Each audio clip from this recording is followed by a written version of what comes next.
A Watcher's Duty by Nim P. Pseudo, Chapter 9. Between his flamboyant attire and the wide berth granted him by the other bugs, Soulmaster was not difficult to spot. He floated down the library's main thoroughfare, hurling imperious looks at any that dared to meet his eye. Lorien planted himself in what he predicted to be Soulmaster's path. He snatched a scroll at random from a nearby shelf and tried to affect an air of self-assured disinterest. He had no intention of revealing his agitation to an adversary the likes of Soulmaster. As Lorien stared at what appeared to be a treatise on the rejuvenating power of fungal paste, it struck him that he had not always used that word, adversary, to describe Soulmaster. Long ago, longer than Lorien cared to calculate, the Soul Sanctum had been a mere subsidiary of the Spire, beholden to all its regulations. Lorien recalled touring the Sanctum's halls, a young, timorous Soulmaster leading the way. In the span from then to now, what could possibly have transformed Soulmaster into such a grandiloquent menace? As it was for so many other things, the answer was likely Geo. Though the Sanctum's funding had initially been the purview of the Spire, Soulmaster's endeavors into the arcane had begun attracting the attention of the city's noble bugs. By whatever wheedling means, he had secured the financial backing of several powerful institutions. What had he promised them? Power? Immortality? Regardless, the new influx of Geo had granted Soulmaster all the autonomy he desired, and the emergence of the infection had only worsened this, of course. Half the bugs in the city were convinced that he alone possessed the intellect needed to develop a cure. Lorien could say from experience that this was not the case. As he rolled through his scroll, not really reading, Lorien became aware of a presence beside him. With effort, he suppressed the urge to look up. A throat was cleared, and then again a moment later. But Lorien did not budge. Finally, with a protracted sigh, came, "Greetings, Watcher."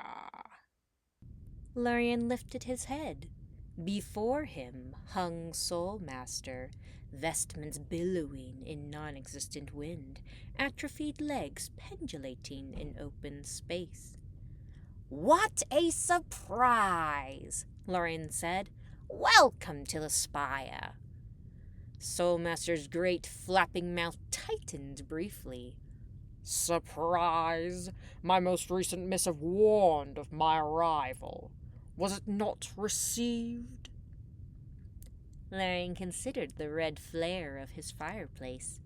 "Oh, yes, of course, forgive the lacking reception, but the Spire has been quite occupied of late." Soulmaster scanned the library and settled on a dozing scribe.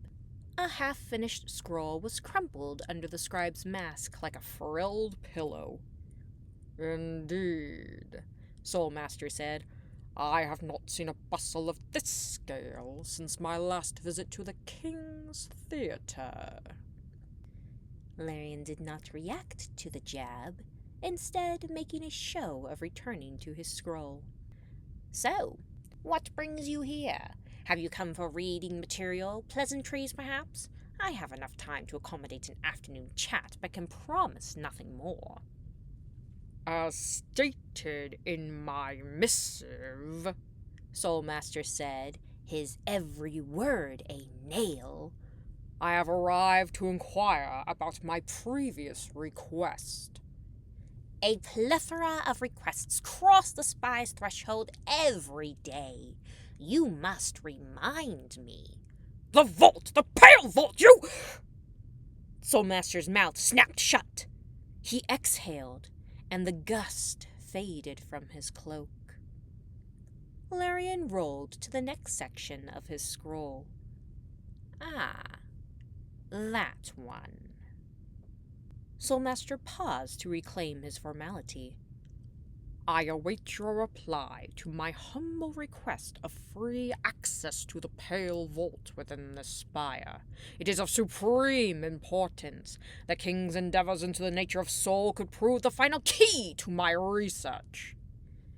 As stated in my missives, Lorien said, access to the Pale Vault is not granted lightly. Few are worthy to behold the king's private thoughts. But I am on the very cusp of discovery. With that knowledge, I could conceive a cure to the infection.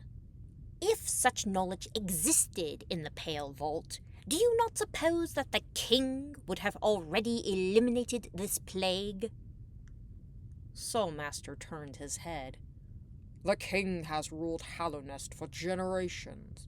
Even he is not beyond the grip of time. In his old age, he must have overlooked a critical detail. You understand how distracted the elderly can become. Venom burned low in Lorien's throat. He fought to keep it free from his voice. Allowing the improbability of our king's imperfection, I must still reserve time to consider your request. It has been a month, Watcher! How much more consideration do you require? Lorien set his scroll aside with intentional slowness. I have already made it abundantly clear that Lorien set his scroll aside with intentional slowness. I have already made it abundantly clear that I will contact you once my deliberation has concluded. There is no need for you to expend your valuable time inquiring. Soulmaster stiffened. He took a deep breath as though readying a bellow, but instead loosed a breathy hiss. None could accuse the Watcher of being impetuous. You are correct that my time is valuable, especially now given this kingdom's encroaching demise. But if you insist, then I have no choice but to wait. Lorien faltered. I appreciate your understanding, However, Soulmaster said, because every instant is indeed so precious, I will remain here at the spire until my request is approved. In that way, I may resume my research the very moment it is permitted. Lorien made a noise, a long, tuneless hum. Come again? It is the spire's custom to accommodate noble visitors, is it not? That is true. Surely there is ample space for me in this sprawling structure. In a geometric sense, technically. Then it is settled, Soulmaster said, bobbing almost merrily. I will send for my things. I require a sizable, well-ventilated chamber for experimentation. In addition, I will need a fully appointed bedroom within reasonable distance of your own, so that we may more easily converse. As though he were clutching at a greased rope, Lorien felt it all slipping away. The sanctum is an hour's walk. This is hardly necessary. How much time do you hope to save by lodging here? All that I can. An hour could spell the difference between salvation and oblivion. Do not trouble yourself, Watcher. I will suffer this for the kingdom. Despite the blood pounding in his shell, Lorien stopped to consider. Should he refuse? Could he even? Although it was within his power, and by the king did he long to do it. Such a slight against Soulmaster would not go unnoticed. Word would spread among the nobles that Lorien had denied the most basic hospitality to one of their own. He had already offended several families by declining to attend a recent string of galas. Any more of that, and his public approval would plummet. Though Lorien cared little for the nobles' opinions, he still required their cooperation in matters of state. Bureaucracy was a double-edged nail, and the nobles could make Lorien's job a waking nightmare if they chose to rally against him. Knowing Soulmaster, he would make every effort to foment that revolt. All this and more raced through Lorien's mind as Soulmaster leered down. "Well?" Soulmaster asked. Haltingly, Lorien lifted a claw into the air. "Attendant!" The sound of scuttling feet approached from behind. Lorien turned to address the attendant. "Our illustrious guest, Soulmaster, will be residing..." He stopped. Belvedere stood before him, scroll and quill at the ready. "Yes, Watcher?" "Not you!" Lorien said. He flicked his wrists as though shooing a vengefly. Belvedere lowered his quill and slinked away without a word. In an instant, another attendant stepped up to occupy his place. Lorien eyed this new attendant. He felt a twinge of remorse for the curse he was about to inflict. Soulmaster will be residing within the spire for the foreseeable future.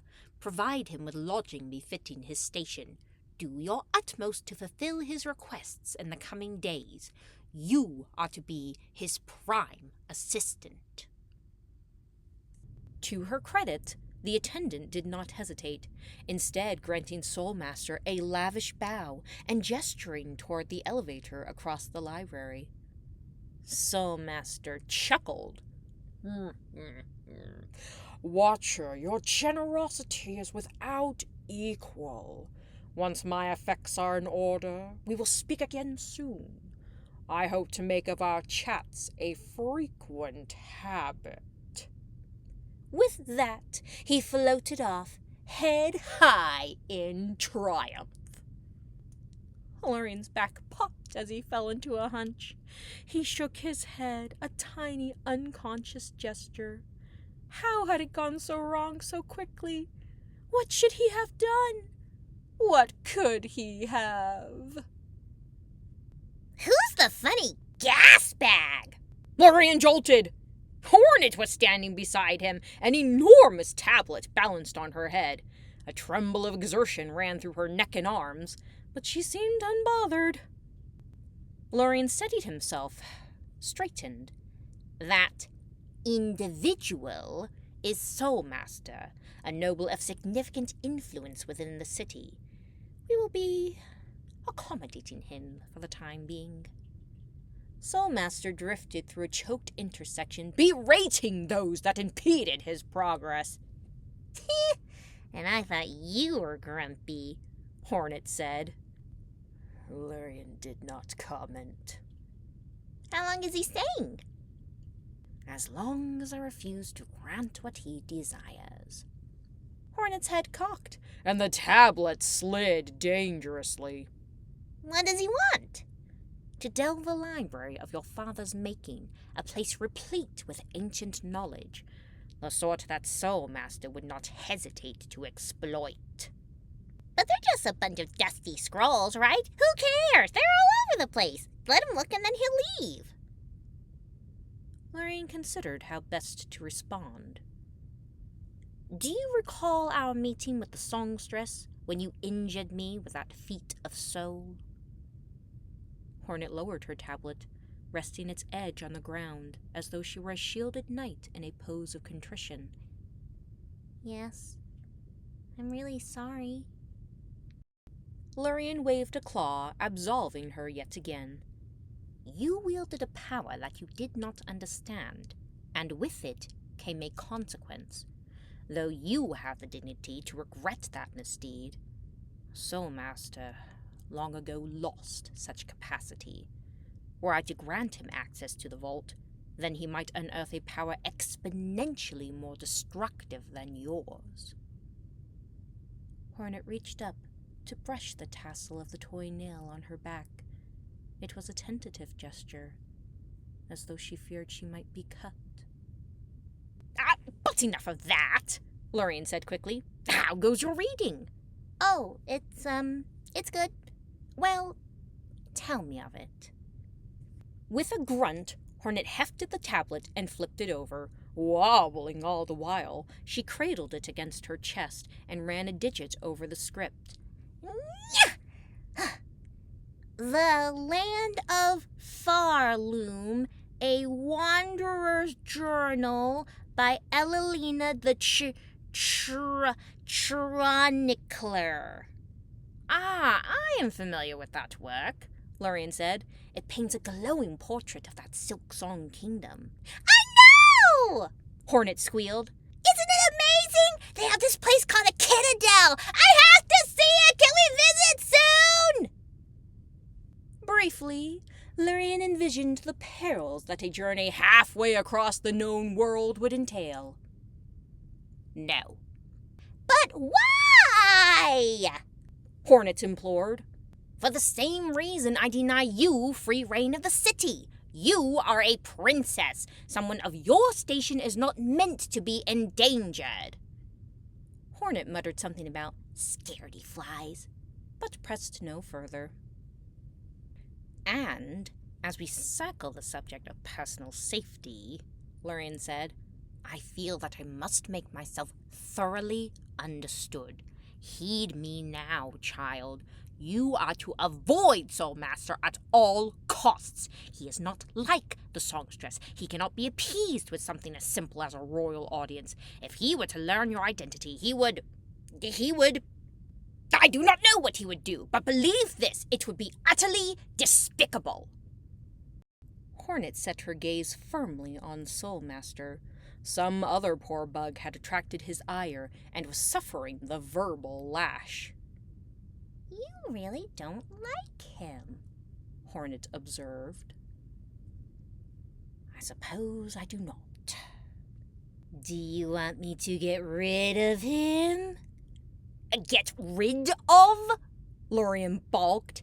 Yes, I can make him go away. I've done it plenty of times. Explain yourself. Hornet giggled. Oh, but that would ruin the surprise. It's not as fun if you know how it'll happen. Something in those words struck Lorien as profoundly ominous. He thought to interrogate the girl further, but something else came to him. Where is the vessel? Hornet pointed. Getting yelled at by Gasbag. Lorien peered at Soulmaster's current victim. They were partially obscured behind a shelf, but then he spied the slender white horns. Oh, no! Trapped between decorum and haste, Lorien shuffle-jogged across the library. As he neared, Soulmaster's invectives grew clearer. Well, speak up, you gawking ruffian! Have you any defense for bumbling into the Scholar Supreme? Can you begin to fathom the severity of this transgression? Answer me! The attendant at Soulmaster's side cooed a stream of consolations, but he heard none of them. As always, the vessel met the threats with a dispassionate stare. What is the trouble? Lorien asked through a slight pant. This impertinent bug, Soulmaster jabbed a claw in the vessel's face, collided with me and lacks the good sense to plead. On some unknown impulse, the vessel reached out and touched the tip of Soulmaster's claw. There was a faint wind, a warm white light. Just as it had been in Marissa's chambers, Lorien felt a whisper of soul in the air. And, just as suddenly, it was sucked away. Gasping, Soulmaster retracted his claw. He held it up as though examining a wound. Lorien shook his head to ensure his vision wasn't failing, for the claw was desiccated, drained of life. Soulmaster fell back, cradling his withered limb. "What is the meaning of this, Watcher?" Had he not been beaten to it, Lurien might have asked the very same question. He groped for a lie, but found nothing plausible. He settled for silence. With a snarl of focus, Soulmaster clenched his claw. It crackled like dead moss. Another flurry of soul rose, setting his cloak to thrashing. Slowly, color crept into his shell, beginning at the wrist and descending to the tips of his digits. From the way he quaked, it must have demanded monumental effort. Once mended, Soulmaster let out a ragged breath. He shot a look at Lurien so deathly that it seemed to imply he was to blame for the injury, not the vessel. Gah!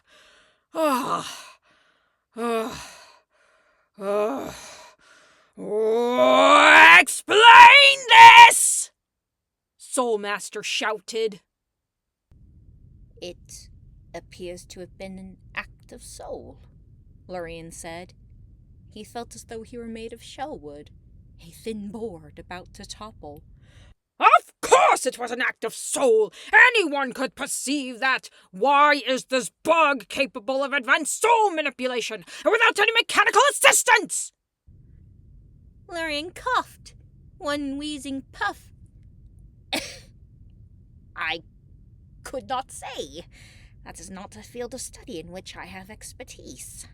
Curse the expertise! Who is this bug? They crossed your threshold, stand in your very library. You must know their name. Do they realize it is a crime to assault a noble bug? I could have them— They're my assistant! Came a shrill at Lurien's elbow. Hornet was suddenly beside him again, materialized after that liminal space she seemed to always occupy. Lurien resisted the insane urge to lift his arms and hide her like an embarrassing portrait. Your assistant? Soulmaster asked. And you are? She is, Lurien said. I'm Princess Flower from Farloom. It required every shred of Lurien's will not to scoff at the lie. He locked his claws behind his back and nodded gently. As she says. Soulmaster shifted his scrutiny away from the vessel. Farloom, the land beyond the wastes. What business could be so vital that it demands a princess make that dire crossing? This time, Lurien was quicker to the draw. Education, he blurted. Nothing could be more vital, after all. He loosed a hollow chuckle, then hastened to embellish. The spy was contacted by the royal court of Farloom recently, asking that we foster and educate their royal heir for a period of months. It appears the spire's wealth of knowledge has become something of a legend in the other kingdoms. Oh, yes, Hornet said, bobbing just a bit too eagerly. And the court of Farloom was not dissuaded from this idea by news of the infection? Soulmaster asked. Lurien lifted a shoulder. Despite our gravest warnings, no. Soulmaster hummed and spent a troubling amount of time inspecting Hornet's face. Eventually, he swept into an awkward, hovering bow. My sincerest greetings to you, Princess Flower of Farloom. I am Soulmaster, Minister of the Soul Sanctum, another institute of great learning in this kingdom. Perhaps you have heard of it. No! Soulmaster tensed, but then chuckled. After my work here is concluded, we must remedy that. I will personally provide a tour. Hornet seemed to weigh the offer. No thanks. Like a bubble in a pool of acid, Soulmaster swelled, but he did not pop. Unfortunate, he said.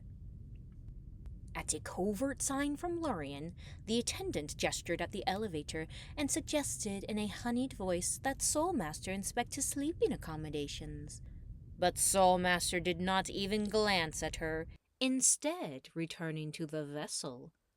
Tell me, Princess Flower, is your assistant typical in the kingdom of Farloom? Their mastery of soul would be considered quite exceptional by the metrics of Hallownest. Hornet tapped her chin. Mastery? They just started, I think. Is soul stuff hard for the bugs here?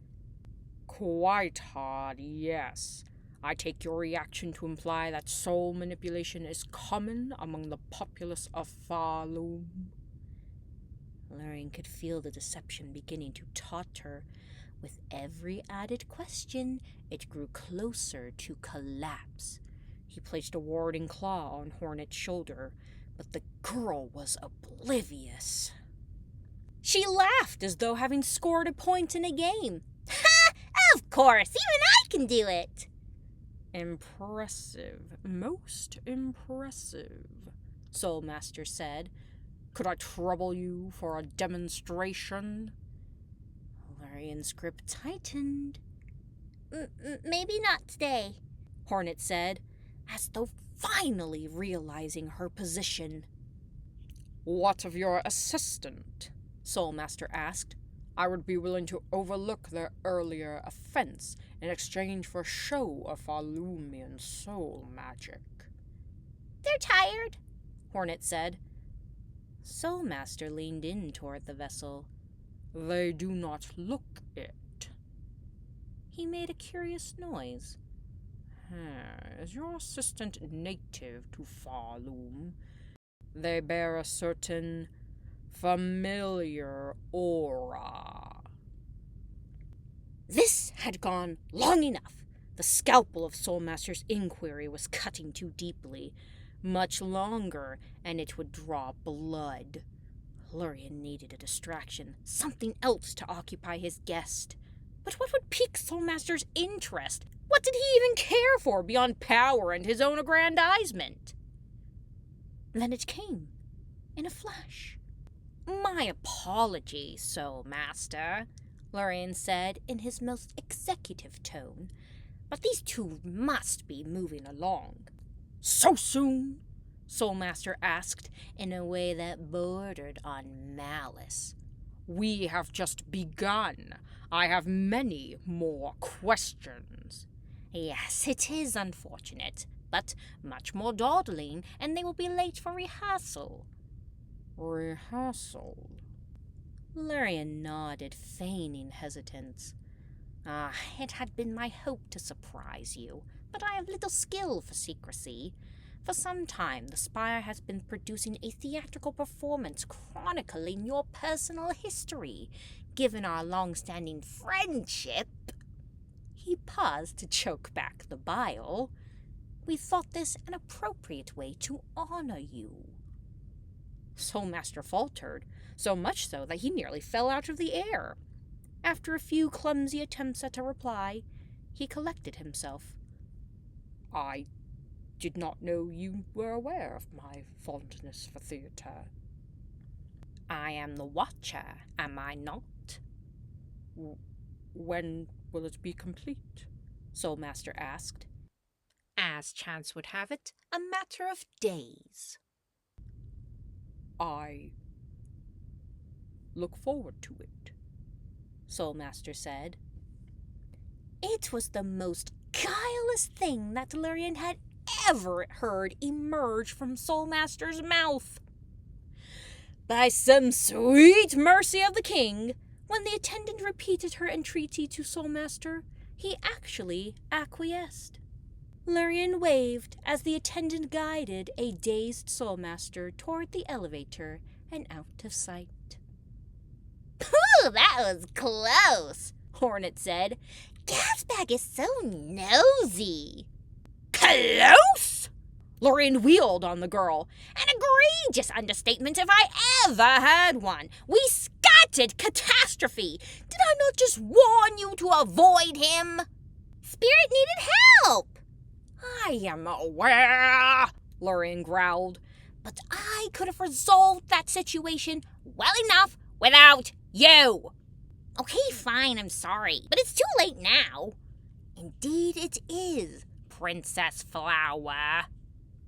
Hornet wiggled her shoulders. A good name, right? It just came to me. Lorien pressed a claw to his mask. He leaned on a shelf and counted down from 10. At 1, he righted himself and set into motion.